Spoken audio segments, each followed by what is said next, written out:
بسم اللہ الرحمن الرحیم۔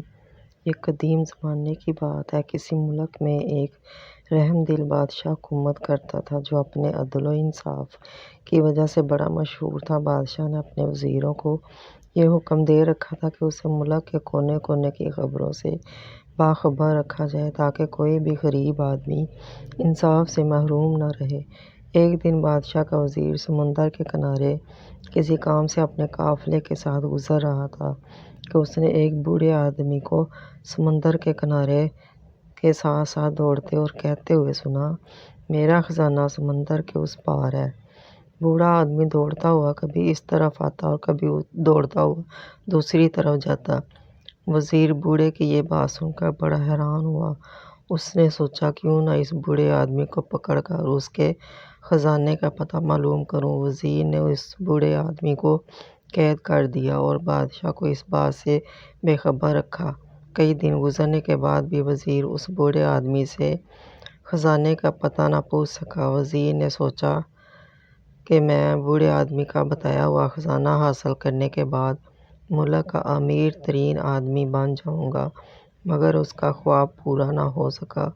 وزیر بوڑھے آدمی کو روز مارتا اور ایک ہی سوال پوچھتا کہ خزانہ کہاں ہے، مگر بوڑھا ایک ہی جواب دیتا کہ میرا خزانہ سمندر کے اس پار ہے۔ وزیر بوڑھے کی روز ایک بات سن کر تنگ آ چکا تھا۔ وہ سمجھ گیا کہ بوڑھے کے پاس کوئی خزانہ نہیں ہے۔ اگر کوئی خزانہ ہوتا تو یہ پھٹے پرانے کپڑوں کے ساتھ سمندر کے کنارے زندگی بسر نہ کرتا۔ یہ تو کوئی مجھے پاگل دیوانہ لگتا ہے۔ کیوں نہ میں اپنے دل کی میل کو صاف کر کے یہ ساری باتیں بادشاہ سلامت کو بتاؤں۔ ہو سکتا ہے یہ بوڑھا آدمی بادشاہ کو ہی خزانے کا پتہ بتا دے یا اس کو پاگل سمجھ کر چھوڑ دے۔ وزیر نے یہ سارا معاملہ بادشاہ سلامت کو بتایا۔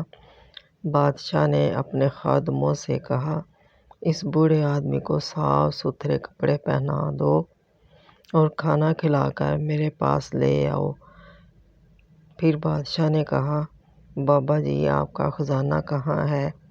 بوڑھے آدمی نے پھر وہی جواب دیا کہ میرا خزانہ سمندر کے اس پار ہے۔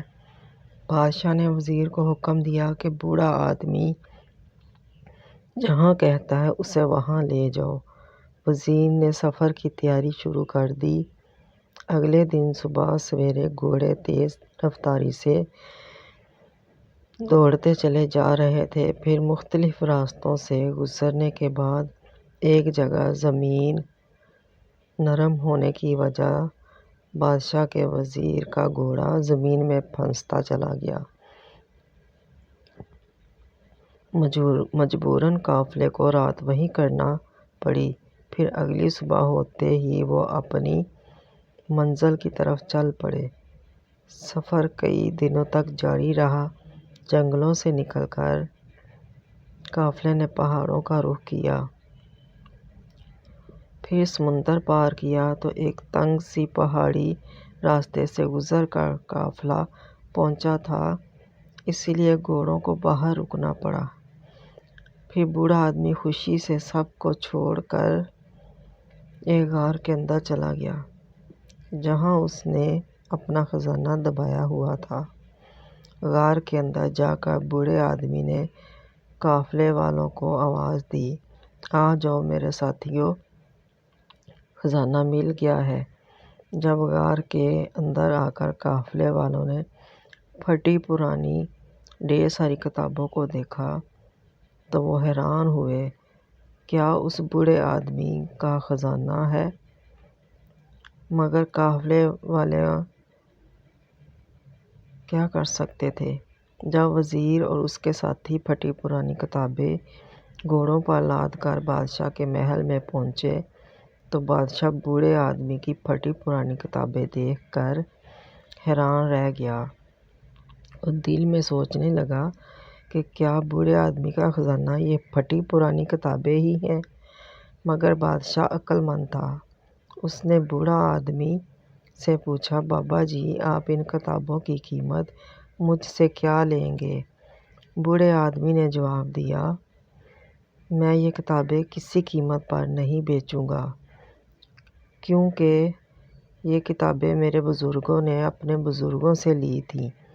بادشاہ آدمی کی بات سن کر بڑا حیران ہوا۔ بادشاہ نے ایک مرتبہ پھر بوڑھے آدمی سے کہا، آپ مجھ سے ان کتابوں کے بدلے میں آدھی بادشاہت لے لیں۔ کیا آپ کو یہ سودا منظور ہے؟ بوڑھے آدمی نے پھر کتابیں دینے سے انکار کر دیا۔ بادشاہ نے بوڑھے آدمی کو ہر طرح سے آزما لیا۔ بوڑھے آدمی نے آخر کار کہا کہ بادشاہ سلامت، اگر آپ مجھے ساری بادشاہت بھی دے دیں تب بھی میں اپنے بزرگوں کی امانت آپ کو نہیں دوں گا۔ بادشاہ بوڑھے کی بات سن کر بے حد خوش ہوا اور کہا کہ علم بہت بڑی دولت ہے۔ بادشاہ نے بوڑھے آدمی کی شاگردی اختیار کر لی اور ایک عالم کا شاگرد کہلوانے میں فخر محسوس کیا۔ بے شک درخت اپنے پھل سے اور انسان اپنے عمل سے پہچانا جاتا ہے۔